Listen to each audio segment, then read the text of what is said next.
বন্ধুরা আমার আসসালামু আলাইকুম। আজ আমি আপনাদেরকে এই চাপায়ে সোনা মসজিদ দেখাচ্ছি। দেখুন দেখুন বন্ধুরা, এই যে এটা হলো ফ্রন্ট সাইড, মানে সামনের সাইড। দেখুন দেখুন বন্ধুরা, কত সুন্দর নকশা, যার নকশার কোনো অতুলনীয় নকশা। এটা হলো উত্তর সাইড এবং এই যে সিঁড়ি দিয়ে ওঠার রাস্তা। এই যে সিঁড়ি দিয়ে ওঠার পরে এই যে জায়গাটা দেখুন, এই যে এবং এই যে এই জায়গাটি দেখুন। এখানে আসলে কি থাকে কেউ জানে না। এই যে এরকম একটা ঘর করা আছে। আসলে এই ছোট ঘরটা যে কি কাজ আমরা জানি না। সেখানে মাইকটা ফেলে রেখেছে। দেখুন বন্ধুরা, এই যে নকশাটা দেখুন, কত সুন্দর নকশা। এটি হলো পিছন সাইড।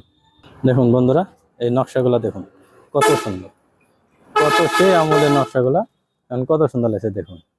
আসলে এই নকশাগুলা কালো পাথরই তৈরি। এই পাথরটা আপনি বাঘা শাহী মসজিদে দেখেছেন।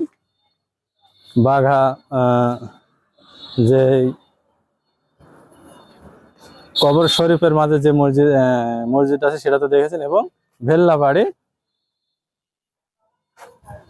যে মসজিদ আপনাদেরকে দেখাইছি সেই মসজিদও ঠিক এই পাথর গালায় দেখবেন। আসলে বন্ধুরা, এটা সেই আমলে মসজিদ তৈরি হয়েছে, যে আমলে বাঘা মসজিদ, ভেল্লাবাড়ি মসজিদ এবং সোনা মসজিদ ঠিক ওই আমলেই তৈরি হয়েছে। বন্ধুরা আমার, এই যে ছাদবিহীন মসজিদ দেখুন, একটি গম্বুজের সাথে আরেকটি গম্বুজ মিলিয়ে দিয়েছে। দেখুন বন্ধুরা, এই যে গোটা মসজিদের চারিদিকে দেখুন, মসজিদটা আসলে খুবই সুন্দর এবং খুবই মনোরম এবং খুবই ঠান্ডা। এত গরমে মসজিদের ভিতরে মনে হচ্ছে যে এসি চলতেছে। দেখুন বন্ধুরা, এই যে এবং দেখুন বন্ধুরা, এই যে ইমাম সাহেব এখানে দাঁড়িয়ে থেকে নামাজ পড়ায় এবং তার উপরে একটি কালো পাথর। আসলে উদ্দেশ্যটাকে জানি না। দেখুন বন্ধুরা, কালো পাথরটা দেখুন।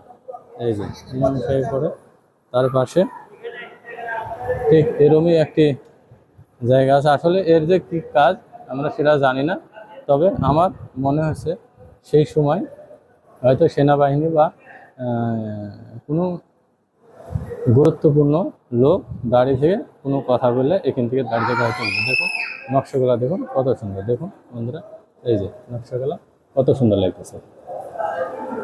দেখুন বন্ধুরা, প্রত্যেকটা গেটই আপনার ওই একই আদলে তৈরি। হ্যাঁ, একই পাথর, একই আদল। এক একটা গেট মনে হচ্ছে যে এক এক ডিজাইনে, কিন্তু এক এক সাইডের গেটগুলো এক এক রকম। দেখুন বন্ধুরা, এই গেটগুলোর একটি একরকম ডিজাইন। এই যে উপরের ডিজাইনটা দেখুন, এই যে উপরের ডিজাইনটা আমার দেখুন, পাথরটা দেখুন, সেই বাঘাশাহী মসজিদ, ভেল্লাবাড়ি মসজিদের পাথর একই পাথর। দেখুন বন্ধুরা, এই যে দেখুন বন্ধুরা, এই যে গেটের নকশাটা দেখুন কত সুন্দর হয়েছে। কিন্তু এই গেটের নকশাটা দেখুন অন্যরকম, একটু ভিন্ন রকম। দেখুন বন্ধুরা, এই যে বন্ধুরা দেখুন।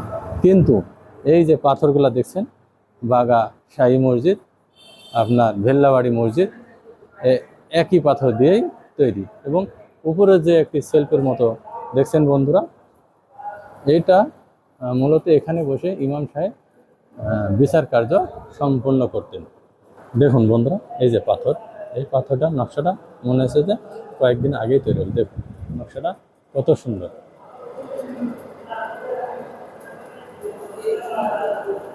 দেখুন বন্ধু, এই যে এই গম্বুজ আর এই পাশের গম্বুজ দিয়ে কি করে মিলিয়ে দেওয়া হয়েছে। কিন্তু সব গম্বুজের থেকে এই গম্বুজটা আবার একটু বন্ধু আমার আলাদা করেছে। দেখুন এই যে এই গম্বুজটা সম্পূর্ণরূপে আলাদা ডিজাইন, আলাদাভাবে তৈরি। দেখুন, কিন্তু এর ছাদ নেই, ছাদবিহীন। দেখুন কত সুন্দরভাবে তৈরিছে। কিন্তু বন্ধুরা, এই যে পাশের গম্বুজটাই দেখুন, বাঘার গম্বুজ, ভেল্লাবাড়ির যে গম্বুজ, ছাদবিহীন যে মসজিদ, ঠিক ওই আদলেই তৈরি। এই যে এই নকশাগুলো আপনি ভেল্লাবাড়িতে দেখেছেন এবং বাঘাতেও দেখেছেন। বন্ধুরা আমার, এই যে এই গম্বুজটি ইমাম সাহেবের সামনের গম্বুজটি থেকে শুরু করে বরাবর, তারপরের গম্বুজটি এবং এই যে এই গম্বুজ, এই তিনটি গম্বুজের ডিজাইনই একই রকম এবং ইমাম সাহেব বরাবর সোজা বাইরে দেখা যাবে। এই যে বাইরের দিকে দেখা যাবে, এই যে আমরা বাইরের দিকে চলে আসছি, এসে সোজা ইমাম সাহেব একবারে বাইরে বড় গেট পর্যন্ত দেখতে পাবে।